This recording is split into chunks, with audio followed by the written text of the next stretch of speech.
you definitely will remember it. Oh yeah, for sure. Fantastic. The spirit of Emerald on the dance floor. It's one of the biggest competitions in the United States. I recommend to anybody. This is crazy. Really love that too. Because you're looking forward to it and you're excited.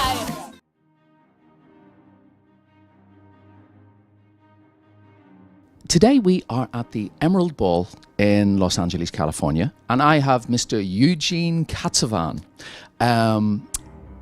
owner of New York Dance Festival, and of course one of the most famous Latin dancers that America has ever produced. Today, however, I'm going to ask him about Pro-Am dancing. So let's start with Eugene. Obviously, you run a competition now. You are now, whether you like it or not, involved with Pro-Am dancing. I like it. That's good. So what is your pet peeve in Pro-Am Latin? Oh, you want me to go negative right away, right? We have to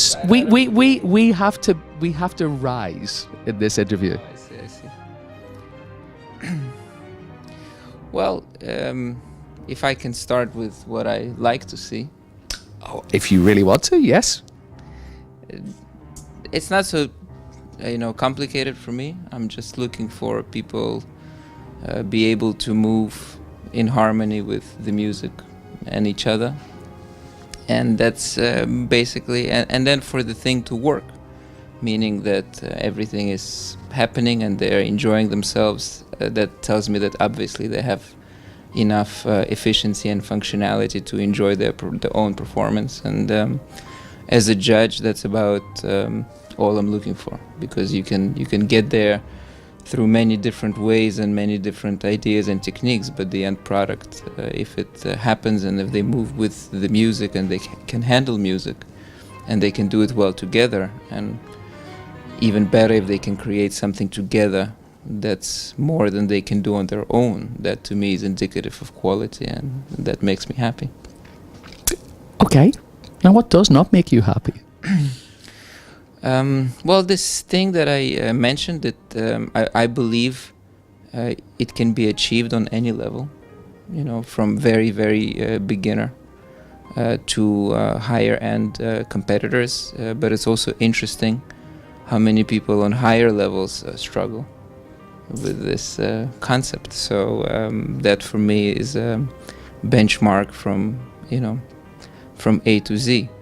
And with Pro-Am specifically, I believe that even in the most basic lead and follow, it's all about the woman dancing the basic rhythm of the dance first. Mm-hmm. And then the man joining in and then using his body shape to navigate the floor and floor craft. So when I see a lady that doesn't have in her body a basic rhythm of the dance to start with, and this feeling that she needs to be pushed around by the partner or the man, that that I don't consider good ballroom dancing.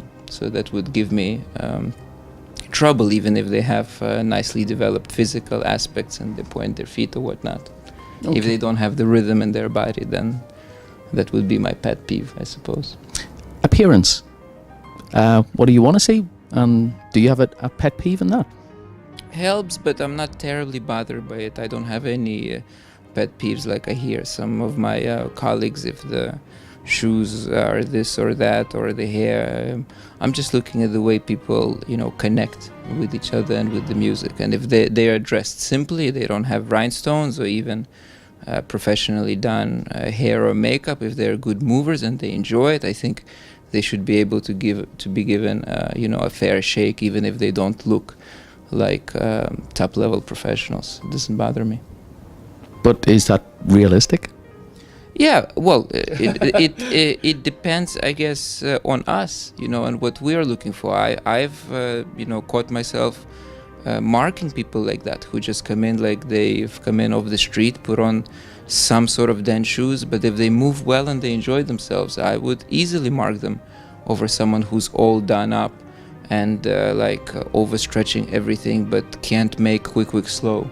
Mm-hmm. In the rumba, or struggling with a chasse, in the cha-cha and the jive. For me, that's very easy. I mean, I'm then in the minority usually, and I don't conform to the overall result, but that doesn't bother me. Okay. What about in the ballroom and smooth? What are your feelings on that? Same. That's why That's why I consider myself lucky when I work. These days I work across all styles pretty even. But that's because I think the principles I look for, and I also develop myself in teaching, they're universal across styles. Relating movement to timing, to rhythm and music, partnering, weight use, within their own bodies, and communicating the weight change and shift with each other. I mean, that's the same in every style. So that would be my basic benchmark. In ballroom, for example, I wouldn't be so easily impressed with a perfect frame if I can't read the rhythm in the foxtrot, and so many people, to my eye, they excel at standing up straight, but they don't move with the music. That bothers me. So then again, I'd go for the base of moving with the music and with each other first, and I guess the superficial looks of it second. Well, that is cool. Hey, Eugene, thank you for taking the time to come and speak to us. And guys, as always, if you want to know anything about what's going on in the dance world, please log on to www.dancebeat.com. Hey, Eugene, have a good one, mate, and I'll see you around. Thanks, you too.